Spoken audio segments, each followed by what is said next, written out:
사무엘상 18장 말씀을 보겠습니다. 17절 어떠죠?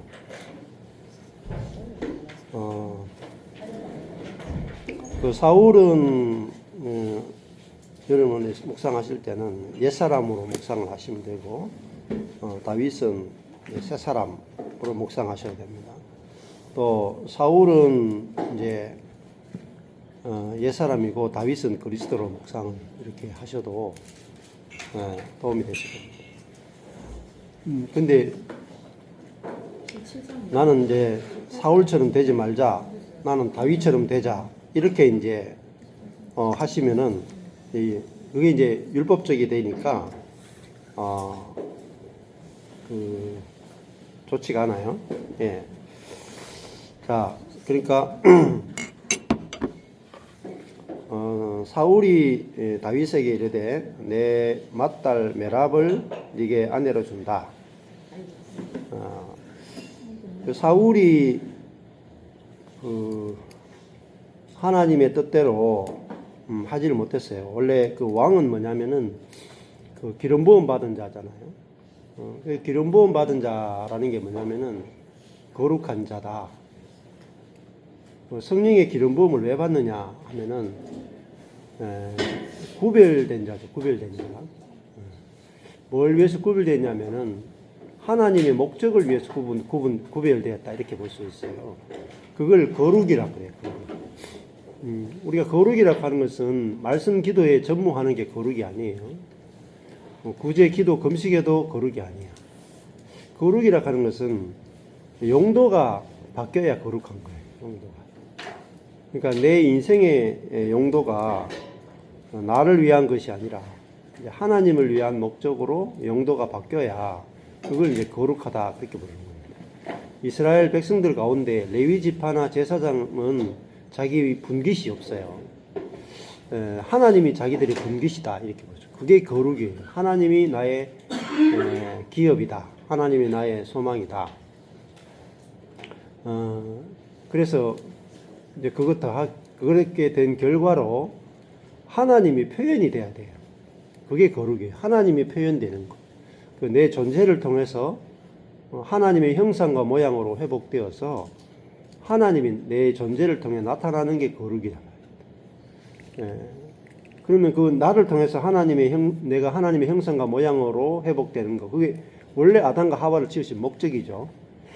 그러면 그게 생육하고 번성하여 땅에 충만하라, 땅을 정복하라, 다스리라, 이 순서거든요. 제일 1번이 뭐냐면 생육하여 번성하라. 생육이라고 하는 것은 뭐냐면은 생명이 나오는 거죠. 그러면 우리가 하나님의 생명나무를 먹고, 다른 말로 하면 하나님의 생명을 받아야만 생육하는 거. 생육하다는 말은 자식을 낳는다, 이 말이에요. 생명을 낳는다. 우리가 선악과를 먹고 생명을 낳는 거하고 생명나무를 먹고 생명을 낳는 게 다르다. 선악과를 먹으면은 선악의 생명을 낳게 될 것이고, 생명나무를 먹으면은 살리는 생명을 낳는다. 그 두 개가 완전 다른 세계예요. 완전히 다른 세계라. 선악의 생명을 먹으면은 내가 옳고 너는 틀렸다 하니까 결국은 죽이는 생명이란 말입니다. 죽이는 생명. 그 사단의 생명을 말해요. 죽인다. 그래서 어떤 일이 생기면 평소 때는 아주 착하죠. 평소 때는 순환이 안 같아. 근데 언제 알 수 있냐면 부딪혀보면 알아. 딱 부딪혔을 때 상대방을 죽이는 게 나오느냐, 내가 죽어서 상대방을 살리는 게 나오느냐, 그걸 보면 이제 안단 말입니다. 무엇을 먹었느냐에 따라서 나오는 게 달라지죠. 사울은 보면은 사울은 딱 그 현장에 가니까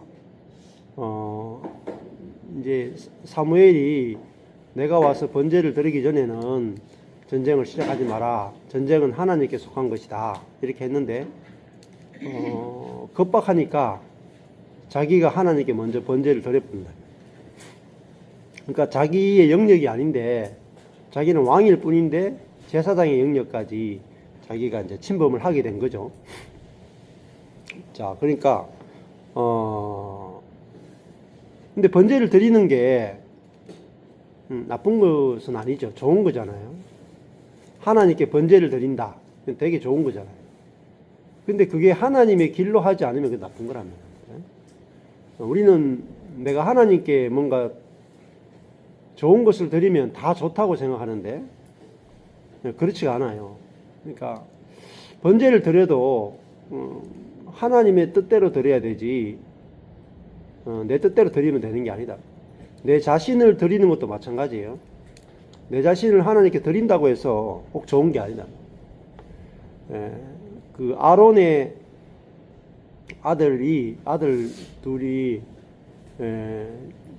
이제 재단에서 나오는 불을 이용하지 않고 자기들이 향로에 불을 피워서 하나님께 갖다 드렸다가 즉사하거든요. 그러니까 하나님을 섬기는 길이라 하는 게 뭐냐면은 하나님의 섬기는 길은요, 그 하나님의 길로만 해야 된다. 길로만. 그러니까 인간이 생각하는 좋은 길로, 인간이 생각하는 아무리 좋은 것으로 하나님께 드려도 하나님과는 만나지지가 않다는 거죠. 근데 사람은 이제 생각하기를 하나님도 사람하고 비슷하지 않겠나 이렇게 생각하는데 하나님과 사람은 다르다 이 말이에요. 예. 그래서 우리도 지금도 마찬가지예요. 지금도 우리가 막 기도하면 하나님 안 만나겠나 이렇게 생각한다. 기도로 하나님을 만나는 데는 굉장히 제약이 있어요. 저 만약에 아프리카에 있는 어떤 사람하고 내가 만난다. 그러면은 뭐 전화나 줌이나 뭐 페이스북 뭐 이런 걸 메신저를 통해서는 카톡 라이브나 이런 걸 통해 만날 수 있겠죠. 근데 실제로 그 집에 가보고 아프리카에서 같이 뭐 야생을 다녀보고 하는 거는 완전히 다르죠. 그와 같이 지금도 우리가 기도로 하나님을 만나는 거하고 그리스도로 만나는 게 다릅니다. 근데 구분이 안 된다. 내가 기도로 하나님을 만나는 것과 그리스도로 하나님을 만나는 길이 달라요. 근데 사람은 전혀 구분을 못한다. 저도 구분을 못했어요. 그러니까 기도로 주님 만나면 되잖아요. 기도하고 주님을 느끼고 음성을 듣고 순종하기도 하고. 근데 기도로 하나님을 만나는 것은 약간 이제 그는 마치 그 바람과 나이가 만나는 거 비슷하단 말이에요. 스쳐 지나가는 거죠. 느껴지긴 느껴지는데 스쳐 지나가는 거지 머물지는 못한다. 근데 그리스도로 하나님을 만나는 것은 뭐냐면은 기도로 하나님을 만나는 것은요. 하나님은 하나님이고 나는 나예요. 같아질 수가 없어. 하나님은 영원히 하나님이고 나는 영원히 나야. 그러니까 기도의 세계는요. 그냥 쉽게 얘기하면은 늑대하고 양하고 둘이 만나서 커피 한잔 하는 거야. 그러면은 둘이 친해도 늑대는 늑대고 양은 양이야.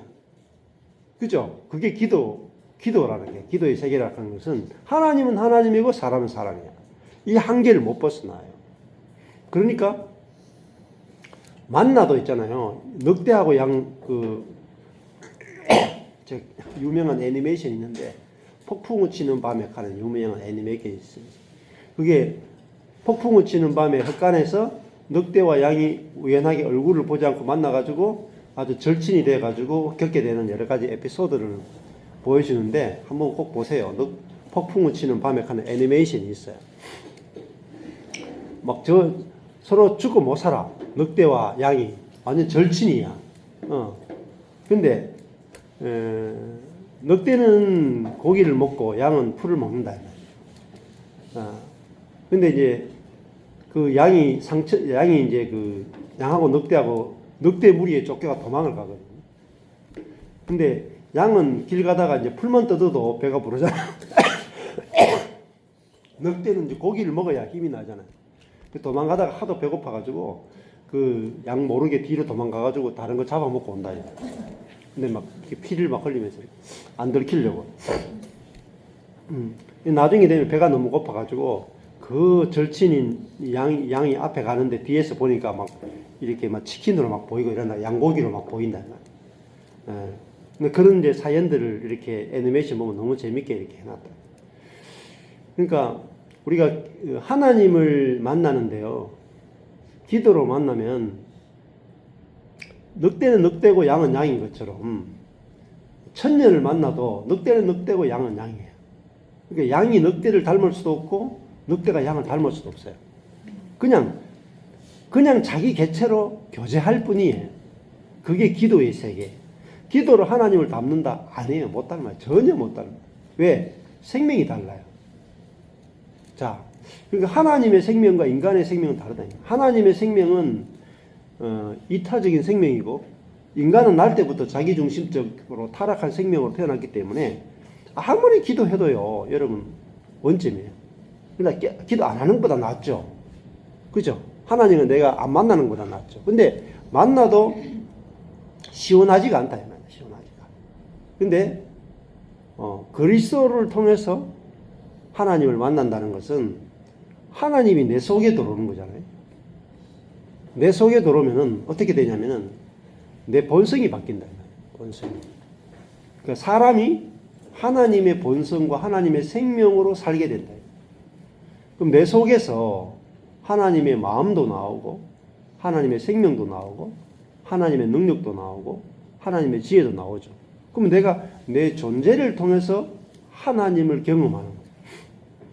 기도는요, 그냥 대화일 뿐이고 감동일 뿐이에요.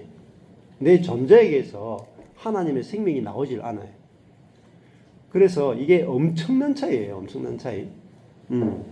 그러니까 예수님이 사도행전 오순절 성령 사건 이전에 있었던 모든 아담부터 사도행전 사건까지 있었던 모든 성도는요, 모든 사람들은 하나님과 사람 사이가 분리된 상태야. 분리된. 하나님과 사람이 분리된 상태에서 마치 견우와 직녀가 1년에 한 번씩 만나듯이 그런 식으로 하나님을 만났다. 여러분들 구약 읽어보세요. 하나님이 아브라함의 생애 가운데 아주 띄엄띄엄 찾아오고 모세의 생애 가운데도 띄엄띄엄 찾아와요. 그거를 그냥 몇 번 이렇게 기록해 놓은 거란 말이에요. 근데 신약의 오순절 성령 사건은 뭐냐면은 하나님, 하늘에 계신 하나님이 사람 속에 들어오게 된 결정적 사건이 오순절 성령 사건. 그러면 이게 이제 엄청난 사건이란 말입니다. 자, 우리가 이 그림에 뭐 예수님의 최후의 만찬 그림이 있잖아요. 최후의 만찬. 거기 보면은 막 포도주도 있고 떡도 있어. 뭐 되게 먹음직스럽다 이 말입니다. 배고플 때마다 꼭 보세요. 약간은 위로가 돼. 근데 최후의 만찬 그 그림에 있는 떡과 포도주가 샥 나와가지고 내가 그걸 먹으면 진짜 배가 부르고 시원하죠. 마찬가지예요. 하나님이 이 성경 있잖아요. 성경 똑같아요. 성경을 여러분이 읽으면은 하나님 어디 계시냐면 성경 속에 계세요. 일단은. 근데 이 성경 속에 있는 하나님이 내 속에 들어오는데요.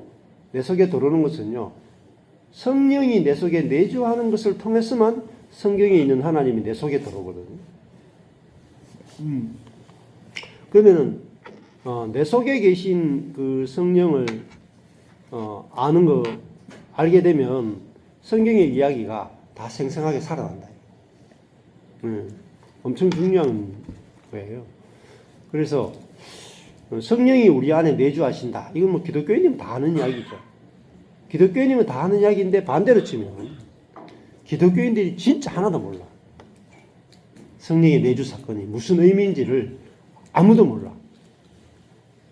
이번에 그 광주에 있는 김영주 사모님이 이걸 깨달았잖아요. 성령의 내주 사건. 이 어떤 의미인가. 그래서 우리는 이제 하나님과의 동행, 하나님의 임재, 로렌스 형제는 하나님의 임재 연습, 그죠? 그 하나님의 임재 연습만 평생 한 사람이야, 로렌스 형제가. 그 보면 대단하죠. 늘 하나님의 임재를 의식하고 살고. 뭐 유기성 목사님은 하나님과의 동행. 근데 동행, 임재, 구약 때도 다 임재죠. 현현, 하나님의 현현, 하나님의 나타나심. 근데 그거는요. 내가 이제 어떤 사건을 만나면 일단은 내가 힘들어. 예를 들면은 가족 가운데 누가 뭐 갑자기 죽었다든지 병이 들었다든지 재정적인 어려움이 있다든지 그러면은 일단은 내가 힘들잖아요. 내가 힘든데 기도하면 위로를 주셔. 그러면은 환경을 처음 이렇게 대할 때 내가 환경과 맞닥뜨려야 돼.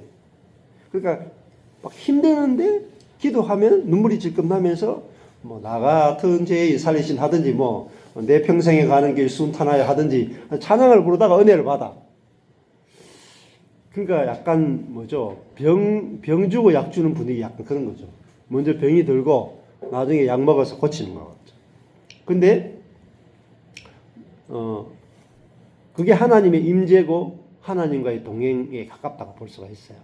근데 그걸로는 하나님도 만족이 안 되고 우리도 만족이 안 돼. 그러니까 하나님의 갈망이 뭐냐면 하나님의 갈망이 중요해요. 우리의 갈망이 아니고 하나님의 갈망은 자신을 온 만물 가운데 자기의 영광을 나타내는 게 하나님의 갈망이에요. 하나님 자신이 얼마나 영광스럽고 하나님이 얼마나 아름다운 분이고 자기가 얼마나 긍휼과 은혜가 풍성한 분이신지 온 만물 가운데 자기의 영광을 나타내는 것이 하나님의 존재 목적이에요. 그걸 하나님의 영광이라 그래요.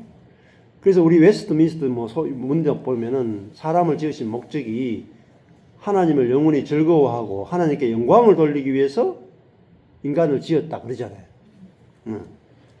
그러면 사람의 목적은 하나님의 영광을 나타내기 위해서예요. 로마서도 보면 그렇게 이야기하고 있고, 근데 우리가 하나님께 영광 돌리기 위해서 어떻게 해야 되는가? 1차 각오로 살아야 된다. 죄를 안 지어야 된다. 이렇게 나간다 이 말이에요. 그건 잘못된 길이에요. 하나님께 영광을 돌리는 것은 성령이 내 안에 오심으로 말미암아 나를 통해서 내가 표현되지 않고 나를 통해서 하나님이 표현될 때만이 하나님의 영광을 받으신다. 그걸 다른 말로 하면은 구약에 지금 예로 들어가면은 왕과 제사장과 선지자예요. 왕, 제사장, 선지자는 다 기름 부었죠. 기름 부었다는 말은 하나님의 영광을 나타내는 자로 그게 거룩이에요. 하나님의 영광을 나타내는 자로 왕, 제사장, 선지자를 뽑았죠. 근데 그들의 목적은 자신을 나타내는 것이 아니라 하나님의 어떠하심을 나타내는 거예요. 근데 사울은 왕으로 뽑았으면 뭘 나타내야 되냐면 하나님의 통치를 나타내야 돼. 선지자는 하나님의 그 말씀과 하나님의 마음을 나타내야 돼.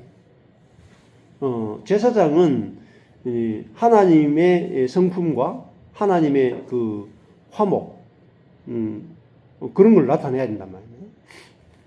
근데 그 왕을 세워놓으니까 독재해버리고, 제사장은 세워놓으니까 재물을 자기가 탈취해버리고, 선지자를 세워놓으니까 거짓 예언을 하는 거예요. 그러니까 왕, 제사장, 선지자가 다 타락하는 거예요. 근데 누가 제일 많이 타락하냐? 왕이 제일 많이 타락해. 권력이잖아요. 그 다음에 제사장, 그 다음에 선지자. 근데 이 왕, 제사장, 선지자를 회복하기 위해서 보내는 누구냐? 선지자를 보내요. 왜? 왕은 세습이 되고 제사장도 세습이 되죠. 근데 선지자는 세습이 안 되거든요. 그래서 하나님이 선지자를 보내서 항상 이스라엘을 새롭게 하기 원하시는데 그것이 이사야서부터 해가지고 말라기서까지. 근데 이제 구약 때는 결국은 실패했다 이 말입니다. 실패해서 이제 그 구약 때는 왕, 제사장, 선지자를 기름 붓는데 바깥에 기름 부어요. 바깥에. 안에까지 못 들어가. 그러니까 속이 부패했기 때문에 결국은 그들이 하나님을 표현하는데 실패한다고요. 왕, 제사장, 선지자 다 실패해. 그러면은 그들이 메시아를 기다리죠. 예수님이 예수를 기다리는데 예수가 뭐냐면 삼중직 비율. 메시아의 삼중직이라 그래요. 예수님은 왕이면서 유다 자손이니까 왕의 후손이죠. 왕으로 오시고 그다음 뭐죠? 제사장으로 오시고 선지자로 오시죠. 예수님의 그 메시아의 삼중직이라 그래요. 근데 원래 제사장은 못해요. 아론의 후손이 아니잖아요. 유다 족속이니까.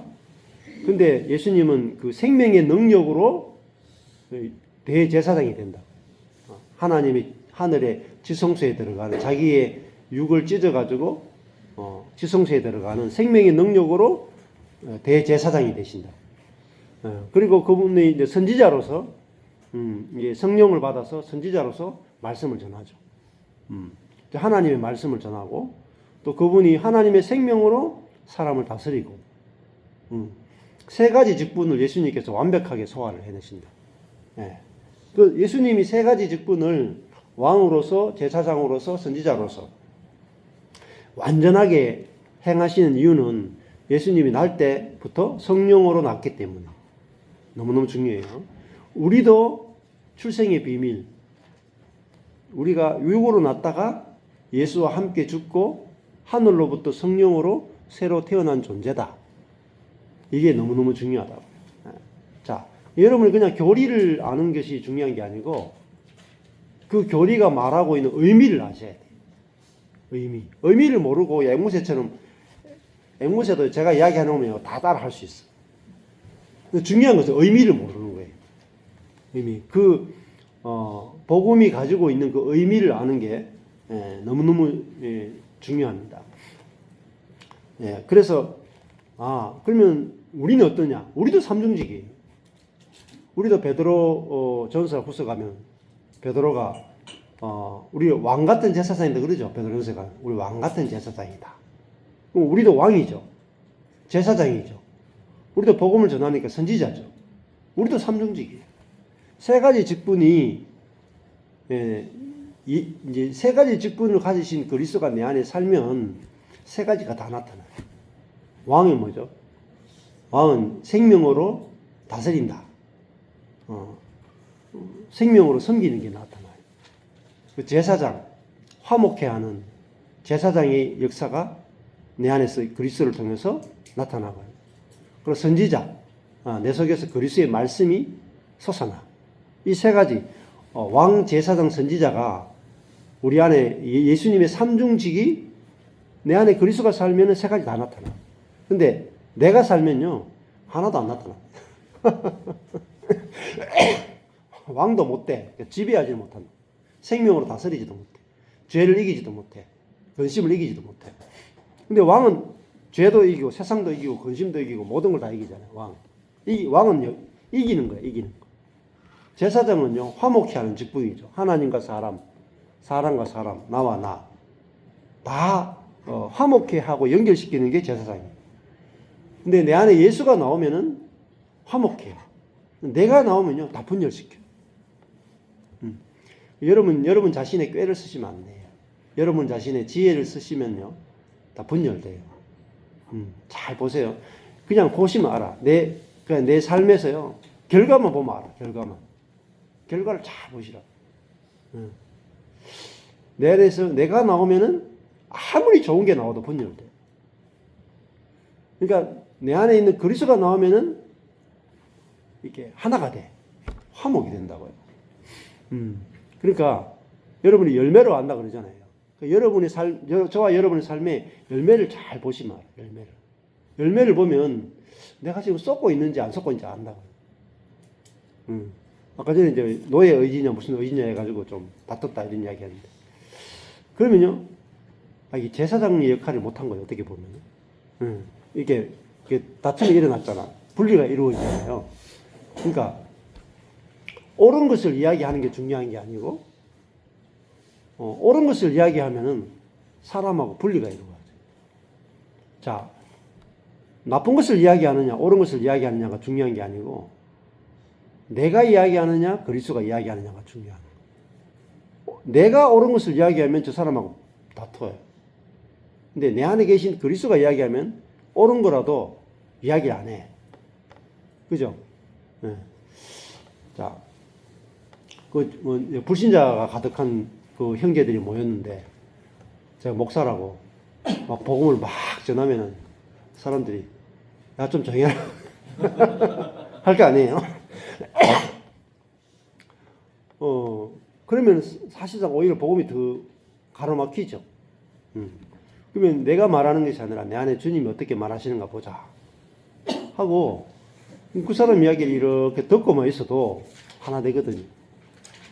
그 제사장의 직분이잖아요.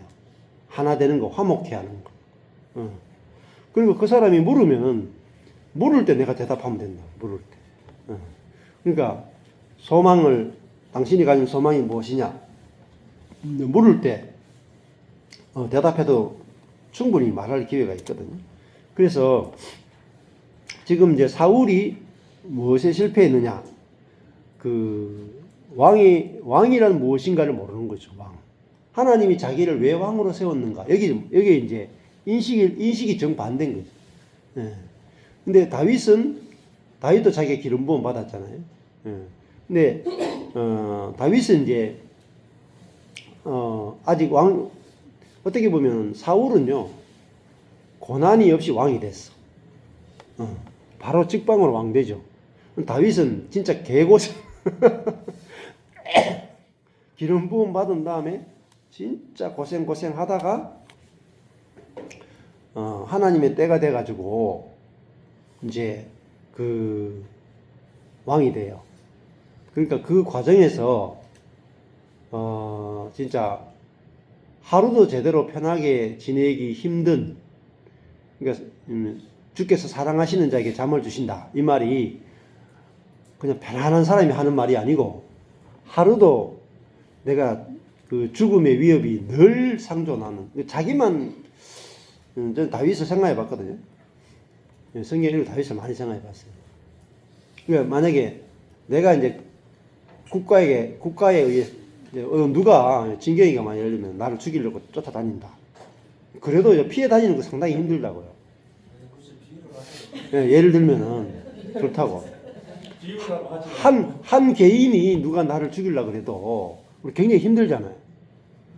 그럼 여기 한 교회가 나를 죽이려고 그래도 내가 힘들 거라고요. 근데 다윗은요, 한 국가가 자기를 죽이려고 그래.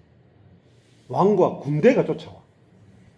그러니까요, 여러분, 우리가 당하는 스트레스는 사실 아무것도 아니에요. 여러분, 우리 자아는요, 이게 시야가 좁아가지고, 자기중심이라가지고, 자기가 이 세상에서 가장 큰 고난을 당하고 있다고요. 심각하게 착각을 해. 아들 군대 가면 힘들잖아요. 안 힘들어? 아니, 내가 주사 맞는 게 힘들까요? 남이 그 수술 받는 게 힘들까요? 남이 암 수술 받는 게 힘들까요? 내가 주사 맞는 게 힘들까요? 내가 주사 맞는 게 더 힘들어. 이걸 육이단 말이에요. 육이란 말은 뭐냐면 자기 중심이란 말이에요. 그러니까 자기 고통은요, 한 1억 배 확장이 돼. 남의 고통은요, 1억 배 줄어들어. 이게 한 다리 건너는 것이 무섭다는 거예요. 옆집 고통하고요, 우리 집 고통하고 완전 다르죠. 옆집 남자가 바람 피운 거하고요, 우리 남편이 바람 피운 거, 이거는 완전히 급이 달라. 그렇죠? 그래서 이거 같은 남자잖아. 그냥 공간만 이렇게 306호, 307호 이게 요 공간만 차이 나거든. 요게 10m도 차이 안 난다니까. 근데 내 남편이냐 네 남편이냐 그 차이가 천국과 지옥을 쪼개잖아요. 잘 생각해 보면 어디서 왔느냐. 그게 육에서 왔다 했나. 이게 육이라 하는 것이 그만큼 우리 삶에 절대적인 영향을 끼친다. 절대적으로. 그러면 사울은요, 별다른 고난이 없어. 근데 다윗은요, 진짜 말도 안 되는 왕과 군대와 국가로부터 자기만 이 죽임의 위험을 당하는 게 아니고 자기를 따라오는 모든 가족이 있죠. 자기를 따르는 무리 전체가 완전히 이 진멸당할 위기로 십수년을 도망가는. 그러니까 제가 그거를 이제 이렇게 묵상하면서요. 그게 어떻게 보면 예수님이 고난이잖아요. 다윗의 고난이 곧 예수님의 고난을 상징한다. 근데 그걸 생각해 보니까 제가 참 위로가 되더라고요. 왜냐하면 다윗은요, 수만 명에게 쫓김을 당하잖아요. 근데 저는요, 우리 교회 성덕해봤자 130명밖에 안 됐거든. 그렇다고 뭐 저를 죽이려고 하진 않거든. 그냥 교회 나가겠습니다. 이 말이지 뭐. 뭐 죽이겠다는 사람은 없어. 그러니까 뭐 죽이겠다는 것도 아니고, 뭐 교회 나가겠다는 거고, 그럼 내가 교회 접고 딴 거 하면 되고, 별 크게 문제 없거든. 근데, 내 마음이 괴로운 거야, 내 마음이. 내가 원하는 게 있으니까. 그렇게 지옥이 되더라니까. 응. 이야, 그러니까, 여러분 성경을 봐야 되는 이유가 있잖아요. 성경 속에 있는 그 다윗의 마음, 다윗의 형편, 다윗의 상황 속으로 들어가 보세요. 그러면요, 내 고난이요, 눈 녹듯이 녹아버려. 눈 녹듯이. 그러니까 무슨 생각이 드냐면, 제가 다윗의 생애를 읽으면서, 야, 참, 내가 주사 맞을 때 힘들어하는 것처럼 내가 참 엄살이 심했구나 싶더라고요.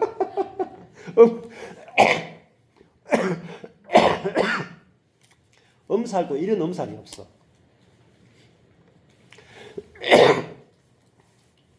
예, 다윗이 하나님의 기름 부음 받은 자고 하나님 마음에 합한 자죠. 하나님 마음에 합한 자인데요. 고생이라는 고생은 진짜 개고생을 한다니까. 야곱도 있잖아요. 하나님 마음에 합한 자잖아요. 근데 하나님 마음에 합할수록 개고생을 한다니까. 예수는 이제 더 하잖아요. 이는 내 사랑하는 자요, 내 기뻐하는 자다. 예수님 하나님 아들인데. 그러니까 우리가 예수를 믿는 게 예수 믿으면 좋은 것만 있다고 육으로 좋은 것만 있다고 생각하시면 안 됩니다. 근데 야곱이 아브라함, 이삭, 야곱 중에 야곱이 제일 험악한 인생을 살았어요. 그죠? 제일 험악한 인생을 살았는데 이번에도 강시 못한 거 있잖아요. 아브라함의 하나님, 이삭의 하나님, 야곱의 하나님이죠. 근데 요셉의 하나님은 아니죠. 고약이 했거든요. 왜 그러냐? 여기 중요해 보세요. 아브라함의 하나님이란 말은 아브라함의 하나님이 되지 다른 형제의 하나님은 아니에요. 아브라함만 선택했죠. 다른 형제는 다 아니죠. 이삭의 하나님은 이삭 말고 누가 있어요? 이스마엘이 있죠. 이스마엘의 하나님은 아니야. 그 다음에 야곱의 하나님은요, 에서의 하나님 아니라는 뜻이에요. 맞죠? 근데 요셉의 하나님이라 그러면 안 돼. 왜냐면 11명 다 유다의 하나님이잖아. 그죠? 레위의 하나님이잖아. 12명은 전부 다 12명 전체의 하나님이지 그 한 사람이 하나님이 아니거든. 그 굉장히 중요한 개념이라니까. 자, 근데 그 아브라함도 형제들 중에서는 제일 개고생을 해요. 아들을 못 낳아. 100세까지, 99세까지. 그리고 자기 나라에 못 살고 이민을 가야 돼. 여러분 4,000년 전에 이민 간다고 생각해 보세요. 지금도 이민 가는데 진짜 어렵거든요. 지금은 그래도 안정된 상황에서 이민 가지. 그때는요, 길 가다가 죽여도 가족을 빼앗고 돈을 다 빼앗아도 그때는 경찰도 없어. 그런 시대에 이민 갔다니까요. 보통 일이겠냐고요. 아브라함이 이민, 하나님의 말씀을 듣고 가나안 땅에 간다는 게 보통 일이 아니거든요. 근데 오죽 힘들었으면 가겠냐고요. 그죠? 힘들지 않으면요, 절대 자기 땅을 안 떠나. 그러니까, 이삭도 마찬가지고, 이삭도 그 땅에 있으면서요, 우물을 빼앗기잖아요. 주변 사람들이 이삭을 죽이려고 막, 계속 우물 빼앗고 시비 걸고 막 그러잖아요.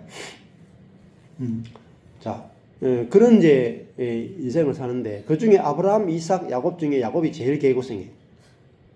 제일 험악한 인생을 살아. 근데요, 야곱은 12아들이 다 선택을 받아.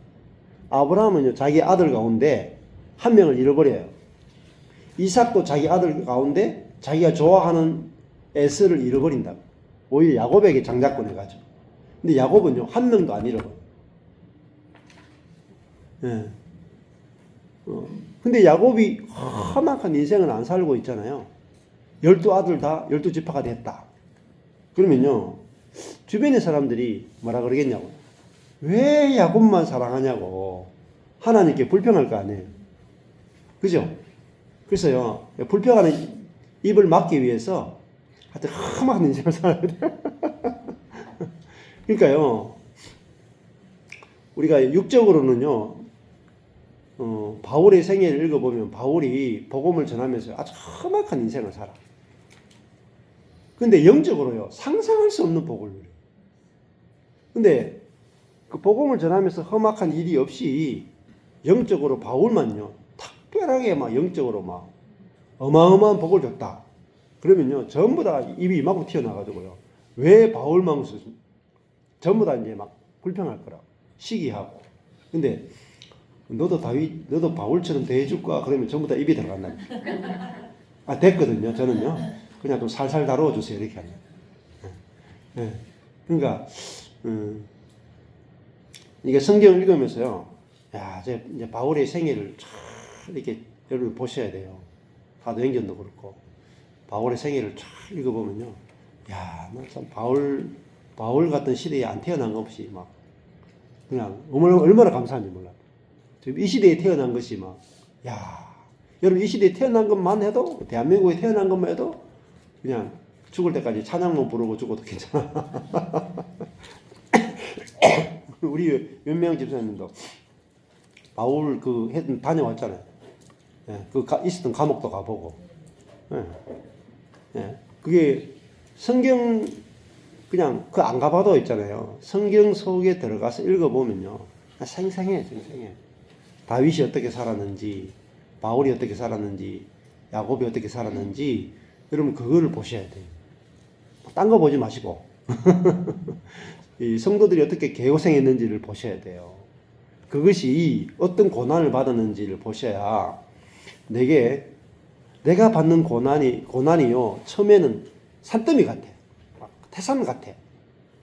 근데 성경을, 야곱의 생애를, 모세의 생애를, 다윗의 생애를, 아브라함의 생애를, 요셉의 생애를, 예수님의 생애를, 바울의 생애를 읽어보면요, 그 태산 같았던 내 앞에 있던 문제나 고난이요, 이제 티끌처럼 작아져. 티끌처럼 작아져. 네. 근데 그러면 고난이요, 내가 지금 당하고 있는 일이 커 보이는 것은요, 이 자아의 돋보기 때문에. 자아의 이게 현미경이라니까요. 현미경은요, 작은 것을 엄청나게 크게 보게 하잖아요. 자아 자체가 현미경이에요. 그게 커 보이는 상태에서는요, 못 넘어가요. 그래서 정탐꾼들이 현미경으로 봤잖아요. 이렇게 현미경으로 보니까. 이 가나안 족속들이 너무 안악자손처럼 커 보이죠. 근데 갈렙과 여호수아가 보니까요, 이게 너무 작아 보이는 거죠. 너무 작아 보여. 그러니까 그 산이 옮기잖아요. 그러니까 네가 겨자씨 하나일 만한 믿음이 있어도 산을 옮기라고 하면 옮겨진다 이 말이에요. 그 믿음이라 하는 게 뭐냐면은 예수예요. 예수. 네 속에 예수가 믿으면 네 앞에 있던 그 산이 옮겨진다. 내가 신념이 강해야 되는 게 아니라 예수님이 그 문제를 보면 문제가 없어진다.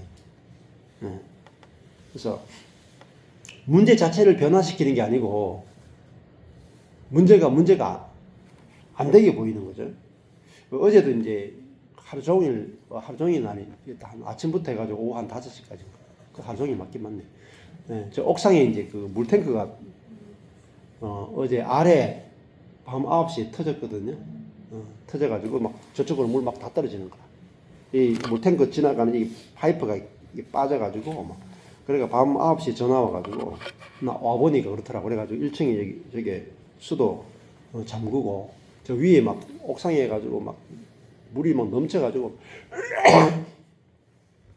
갔더니 새벽 그때 12시 9시에 갔다가 집에 있으니까 새벽 1시에 또 112에서 전화가 왔네.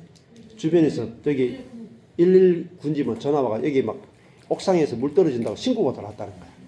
그게 물이 계속 흘러 넘쳐가지고. 그래가지고 또 1시에 와가지고 또 다시 또 점검하고 갔어요.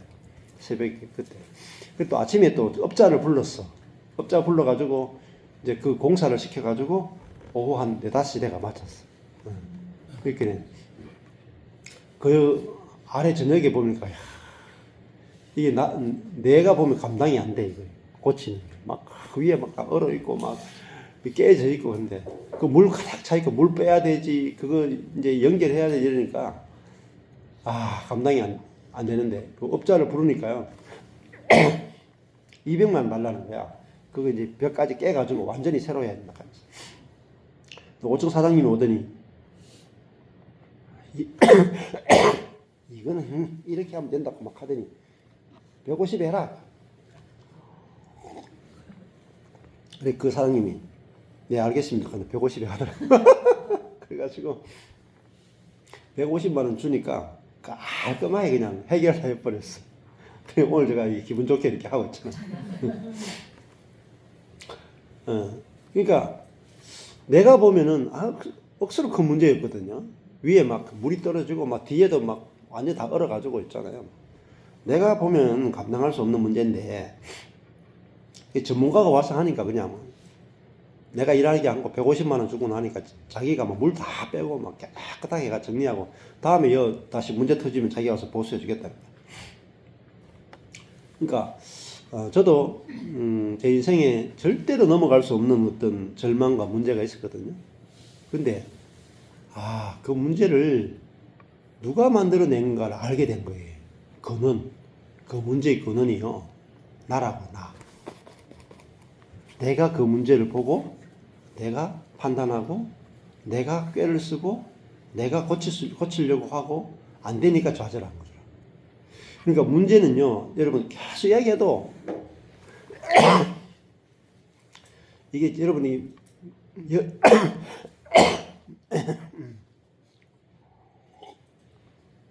내 안에 있는 예수님이 들어야 되고요. 내 안에 있는 예수님이 믿어야 돼요. 이제 내가 말씀을 듣고 내가 말씀을 이렇게 믿죠. 들어도 믿어도 원점이에요. 근데 내 안에 예수님이 듣고 내 안에 예수님이 믿죠. 그러면요, 경험이 된다니까요. 엄청난 차이예요. 엄청난 차이. 우리 여기 이제 박철수 집사님이 여기 4개월 전에 와가지고 제일 먼저 한 간증이 내가 믿음으로 사는 게 아니고 내 안에 예수의 믿음으로 사네. 그게 첫 번째 간증이었거든요. 엄청 중요한 말이에요. 엄청 중요한. 그게 갈라디아서 2장이거든요. 2장 20절이거든요. 내가 사는 것이 아니요 내 안에 그리스도가 산다. 자, 그러니까 우리 삶에 문제가 끊임없이 생기는 것은 내가 문제를 계속 만들어내요. 근데 내가 그리스도와 함께 죽었다 하면은 문제를 만들어내는 내가 죽었기 때문에 문제 공장이 딱 이제 문을 닫는 거예요. 그리고 이제 리사이클링 공장, 재활용 공장이 문을 여는 거예요. 모든 옛 것이 새 것으로 다 바뀐다.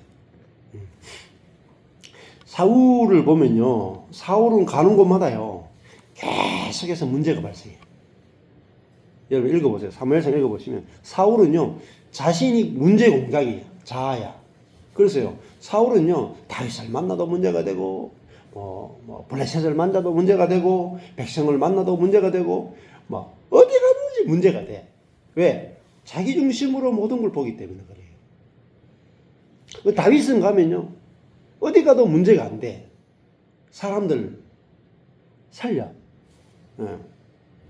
그러니까 다윗은 오늘 사무엘상 18장 16절에 보면요 온 이스라엘과 유다는 다윗을 사랑했다.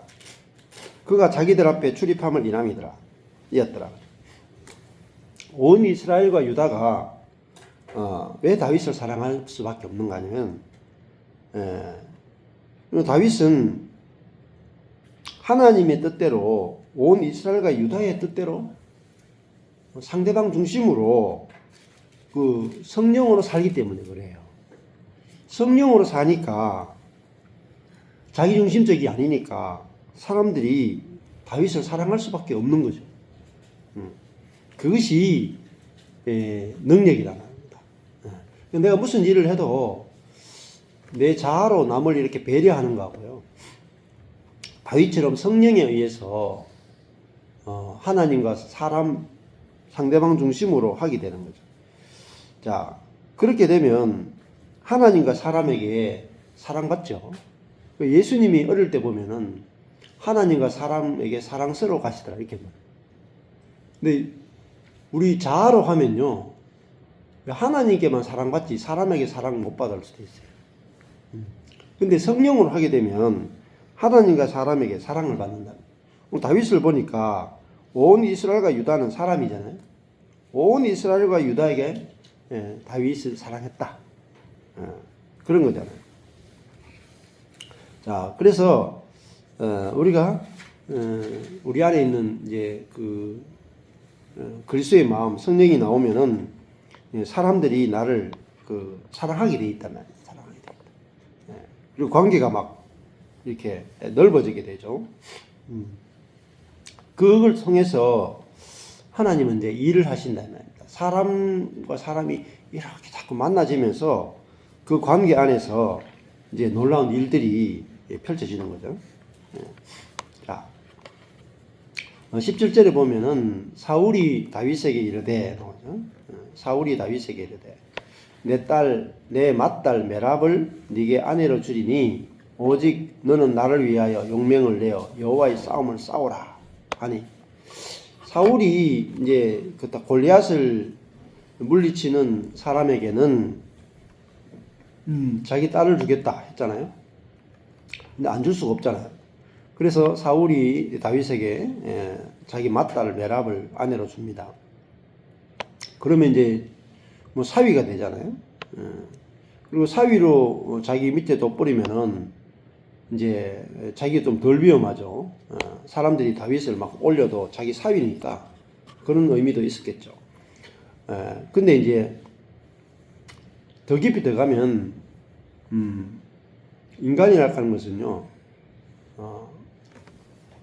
자기 사위한테도 왕위를 물려주길 싫어하는 거예요.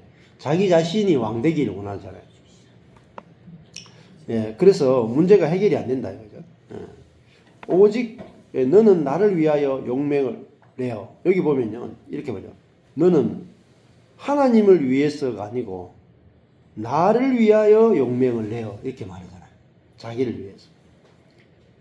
나를 위하여 용맹을 내어 여호와의 싸움을 싸우라. 이렇게 이제 부탁을 하죠. 이는 그가 생각하기를 내 손을 그에게 대지 말고 블레셋 사람의 손으로 그에게 대게 하리라 합니다. 자, 사울이 이제 이미 계략을 짰어요. 속으로 블레셋 사람과의 전쟁에 다윗을 차일 앞에 내세워서 죽게 하자.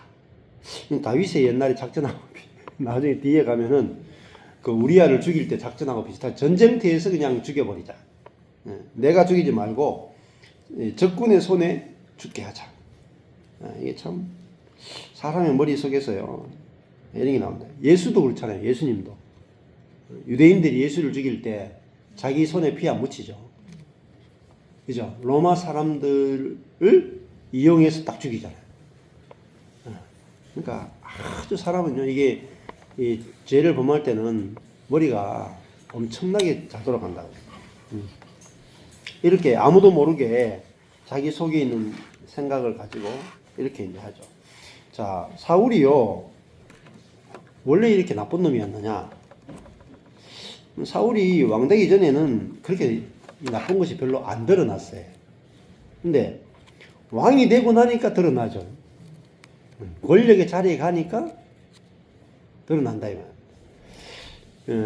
그와 같이 다윗도 있잖아요. 다윗도 전쟁이 딱 끝나고 자기가 왕궁에 딱 쉴 때 우리아의 아내를 딱 보자마자 간음과 살인이 나왔죠. 솔로몬도 있잖아요. 다 완성하고 나서 우상숭배에 빠지잖아요. 그러니까 이 육이라 하는 것은요, 이 조건이 안 돼서 안 나타날 뿐이지 조건이 되면 나타난다. 그래서 육은 절대 신뢰할 수 없다. 그 사람들은요 자기의 육에게 속는 거예요. 야, 이 사람은 참 법도 없이 살 사람이다. 다윗도 그랬다니까요. 법도 없이 살 사람이었다니까. 그렇잖아요. 그 사울에게 쫓길 때는요 사울을 죽일 기회가 두 번이나 있었는데 안 죽이죠. 예. 나중에 왕 되니까요. 예. 그때는 죽여라 안 죽였는데 지가 왕 되고 나니까 죽이면 안 되는데 지가 혼자 죽여보잖아. 육은요, 누구의 육이든지 육은 신뢰할 수 없다. 그 속에 독이 있기 때문에 때가 되면 독이 나타난다고요. 예. 그래서 이 옛사람의 죽어야만 거기서 해방이 되는 거잖아요. 그래서 지금은 그러면 사울이 스스로 내 손을 다윗에게 대지 말고 블레셋 사람으로 그에게 되게 하리라. 이건요 사울의 생각이 아니다. 사울 안에 있는 사단의 생각이죠.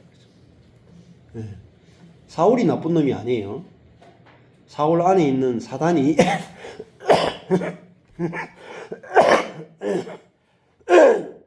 이렇게 생각하게 만드는 거죠. 그래서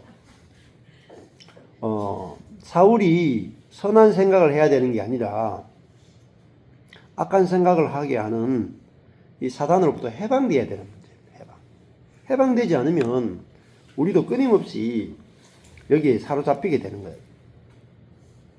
자, 18절에 보면 다윗이 사울에게 이르되 내가 누구며 이스라엘 중에 내 친속이나 내 아버지 집이 무엇이간데 내가 왕의 사위가 되리까 하였더니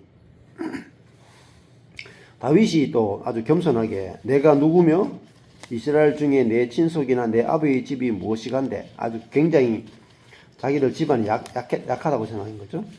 자격이 없다. 내가 왕의 사위가 되리까 하였더니 사울의 딸 메랍을 다윗에게 줄 시기에 모홀라 사람 아드리엘에게 아내로 준바되었더라.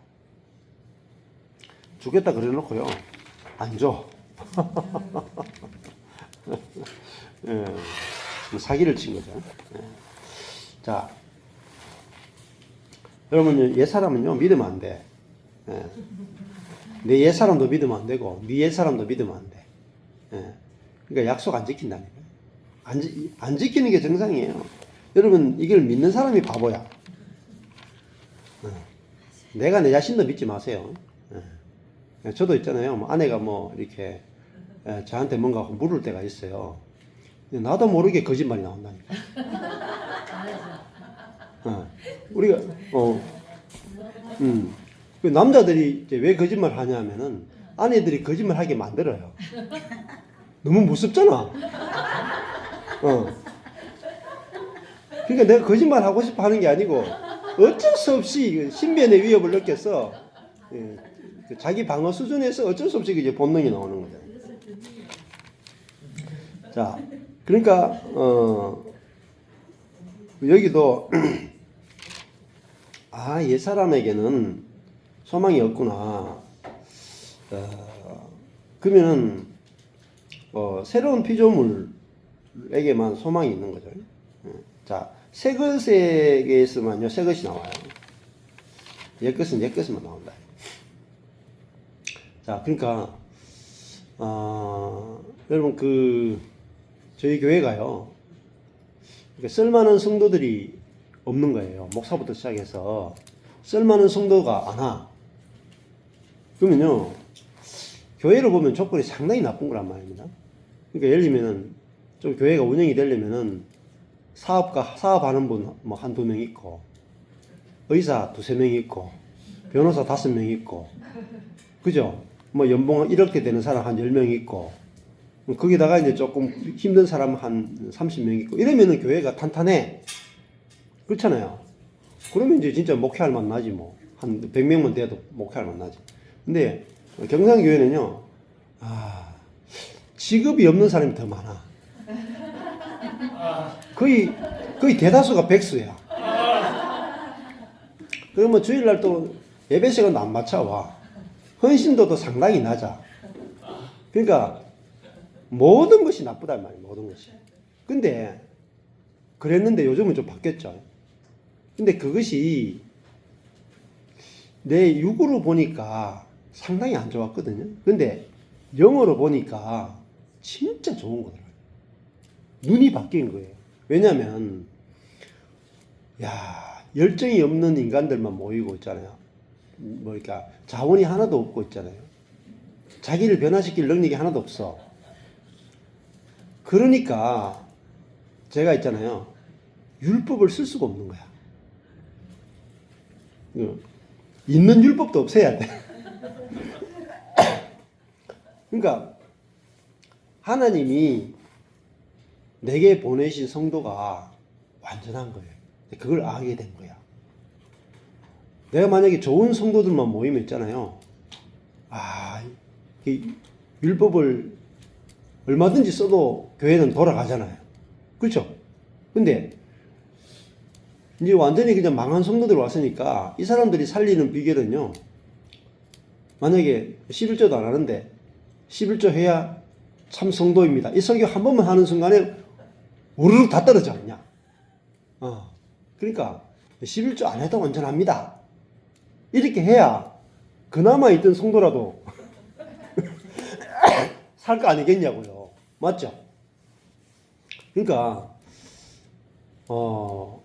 내가 하는 일이 좋은 일이냐 나쁜 일이냐가 중요한 게 아니고요. 살리느냐 죽느냐가 중요한 거예요. 성도가 많으면요. 나쁜 일보다 좋은 일 하는 게 좋죠. 안 그렇겠어요? 근데 성도가 다 죽게 됐어. 다 죽게 됐으면 좋은 게 좋은 게 아니에요. 일단 살리고 봐야 될 거 아니에요. 그죠? 의사는요. 이놈이 강도인지 뭐 경찰인지 구분 안 하고 일단 살리고 보잖아. 그게 예수님 마음이란 말입니다. 그러니까 저도 내 자식도 마찬가지겠죠. 이놈의 자식이 처음에는 우리가 우리 자식이 공부를 잘했으면 좋겠다. 뭔가 좋은 대학교 갔으면 좋겠다. 앞으로 돈을 많이 벌었으면 좋겠다. 또 신앙도 좋으면 좋겠다. 막 했잖아요. 근데 다 안 돼. 다 안 되면 힘들단 말이에요. 근데 그러다가 만약에 이제 병들은 법 보세요. 죽을 병 들었다 하면 싹 다 없어지고 살아만 있으면 좋겠다 한다. 그러니까 우리 이 자아 자체가 마음이 이만큼 높다니까. 기준이 이만큼 높아. 근데 기준이 안 내려간다. 절대로. 저도 목사인데 기준이 상당히 높았거든요. 왜? 계속 율법을 쓰니까. 성도를 바라볼 때 11조도 해야 되고 헌금 생활도 잘해야 되고 예배도 정확하게 와야 되고 전도도 잘해야 되고 기도도 잘해야 되고 제자 훈련도 해야 되고 하여튼 관계도 좋아야 되고 헌신적이어야 되고 충성돼야 되고 신앙이 날마다 자라야 되고 이거 조건을요 교회에서 계속 그런 설교를 제가 10년 한 거예요. 10년 설교하고 나니까 제가 보니까 내 마음에 드는 성도가 한 명도 없는 거야. 그러니까 성도를 완전 죽여놓은 거죠 제가. 그래서 이제 그래서 내가 절망했구나. 그래서 이제 내가 이제 성도들이 나가라 다 나갔잖아요. 그러니까 그때부터 거의 다 나가면서 무슨 해야 되냐면은 성도면 돼. 조건이 하나도 필요 없어요. 조건. 그따위 조건 개나 줘라 이면 개나. 아니면 성도가 있어야 무슨 조건을 달지. 쫄딱 망한 게요. 그때요 존재가 보이는 거야. 존재가. 그냥 네가 뭐 내 곁에만 머물러줘 이런 거 있잖아요. 내 곁에 머무르면 장땡이지 뭐. 그러니까 뭐 헌금도 안 해도 되고 뭐 주일 성수 안 해도 되고 뭐 성경 기도도 하나도 안 되니까 그냥 붙어만 있어 다오. 마음이 그만큼 낮아지더라고요. 제 마음이 하나님 낮추니까 그냥 제가 성도가 없으면 못 사는 사람 목사가 되더라고요. 성도 그 자체가 필요한 목사가 되더라고요. 그러고 나니까 해방이 되더라고요. 해방. 그래서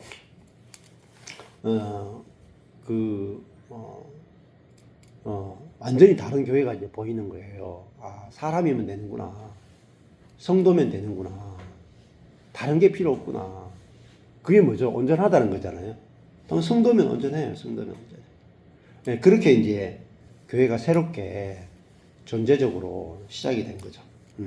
이게 너무너무 중요합니다. 그러니까 지금도 우리가 내가 어디서 이제 복음에서 이탈했는가 잘 들어보시면은 그 자아의 욕심에서 다 고난이 발생을 하는 것이고, 근데 야, 네가 존재 그대로 온전해. 근데 이제 제가 주변에 이제 어떤 목사님 계신데 그 딸이 이제 좀 장애가 있어요. 그 목사님은 그 딸이 있는 장애가 있는 딸을 고치기 위해서 막 얼마나 숱한 밤을 뭐 축사도 하고 귀신도 쫓아내고 막 공부도 가르치고 막 엄청나게 노력해서 지금 많이 좋아졌어요. 근데요, 제가 옆에 지켜보니까 반대로 했으면 어땠을까 싶더라고요. 반대로.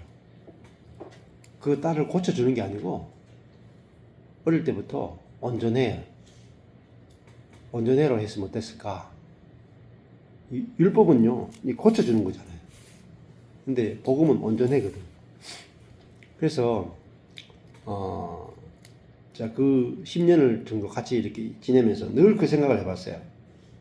그 장애를 가진 딸이 너는 하나도 고칠 필요가 없어. 너는 온전해. 그것이 얼마나 능력이 있는지를 보게 됐어요. 같이 성경 공부하니까요. 진짜 그 자매가 너무너무 온전하다고 하면 할수록 얼마나 빠르게 치유가 되는지, 그걸 이제 눈으로 이렇게 딱 보게 되는 거예요.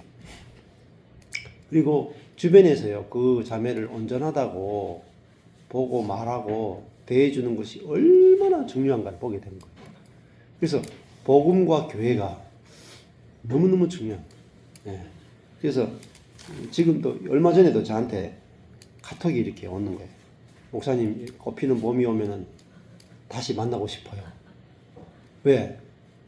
자기가 지금까지 이 땅에 와서 살았던 환경 중에서 우리 사모님 성경 공부 환경이 자기에겐 최고의 환경이에요. 왜? 자기를 존재 그대로 온전하다고 대해주는 유일한 환경이에요. 여러분, 사회복지가 필요한 게 아니거든요. 우리에게는 나를 존재 그대로 판단하지 않고 정죄하지 않고 온전하다고 그렇게 대해주는 그 교회라는 환경이 있으면 사람은 다 살아나. 다 회복돼. 그래서요, 한 사람이 해주는 거하고요, 단체로 해주는 게 달라요. 그래서요, 저도 계속 교회를 보게 되는 이유가 뭐냐면은, 혼자서 하면요, 시간이나 여러 가지가 너무 오래 걸려요. 그래서요, 그러면 교회가 어떤 그 환경에 있느냐에 따라 가지고 교회라는 환경이 제일 중요해요. 그 소나무가 있잖아요. 소나무가 있는데 그 소나무를 혼자 이렇게 두면은 꼬불꼬불하게 자라기도 하고 막 이렇게 하거든요. 좀 늦게 자라요. 옆으로 이렇게 좀 퍼지면서 늦게 자란다. 근데 대나무 사이에 소나무를 심어 놓으면요, 얘가요 죽기 살기로 자라. 그래가지고 대나무가 쫙 올라가잖아요. 소나무가요 햇볕을 받으려고 죽기 살기로 막 위로만 쫙 자라. 위로만. 그것처럼 우리도 있잖아요. 사람은 나의 어떤 있잖아요, 그 노력이 중요한 게 아니에요. 내가 어떤 그 공동체, 어떤 교회에 붙어 있느냐에 따라 가지고 내 자라남이 다르거든요. 그러니까 제 손에 붙어 있는 손가락하고요, 우리 마누라 손에 붙어 있는 손가락이 달라요. 제 손가락이 훨씬 길거든요. 그러니까 저 지체에 붙은 손가락이니까 조만간밖에 못 자라요. 근데 이 지체에 붙으니까 길게 자라잖아요. 마찬가지예요. 그러니까 내가 얼마나 노력하느냐에 따라 손가락 길이가 길어지는 것도 물론 조금은 있겠지만은, 내가 어떤 그 교회에 붙어 있느냐에 따라 가지고 자라나면 차이가 난다. 그래서 내가 그 나를 온전하게 보고 나를 온전하게 생명으로 대하는 지체들이 옆에 있으면 내가 뭐 개판으로 살아도 돼. 진짜요. 뭐 개판하는, 그게 뭐냐면, 자식들도 부모하고 가족이 그 자녀에 대해서 어떤 마음으로 어떤 것으로 대하냐에 따라서 자녀들이 달라지잖아요. 그것처럼 교회도 마찬가지거든요. 예. 그러니까 저도 있잖아요. 뭐 이런 우리 영산에 있는 교회 안에 있으니까 그래도 목사님 그러죠. 딴 데 가보세요. 이상한 놈 갈 수도 있다니까. 예. 그러니까 형제 자매들이 제가 저희 경산교회 안에 있으면 제가 이렇게 해도 저렇게 해도 문제 없는 목사가 돼요. 근데 제가 만약에 옆에 있는 교회 갔다 그러는 순간에 있잖아요. 저에 대해서 판단하고 정지할 게 엄청나게 많아질걸요. 목사님인데 보니까 별로 그렇게 기도하는 모습 별로 안 보이고 새벽 기도 잘 안 나오는 것 같기도 하고 헌금 생활도 제대로 안 하는 것 같기도 하고 자기 교회 제대로 돌보는 것 같지도 않고 온갖 것이 다 나올 거라고. 온갖 것이. 그러니까 우리가 어떤 것에 그래서 하나님이 우리를 연결해 주신 교회가 되게 중요하다고. 우리가 캐톨릭 안에 있느냐 개신교 안에 있느냐 엄청난 차이거든요. 그것처럼 내가 어떤 지체들하고 연결되어 있느냐가 결국은 내게 생명이 오느냐 율법이 오느냐가 나누어지는 것처럼 그게 너무너무 이렇게 중요하다고 볼 수가 있어요. 네, 조금만 쉬었다가 하겠습니다.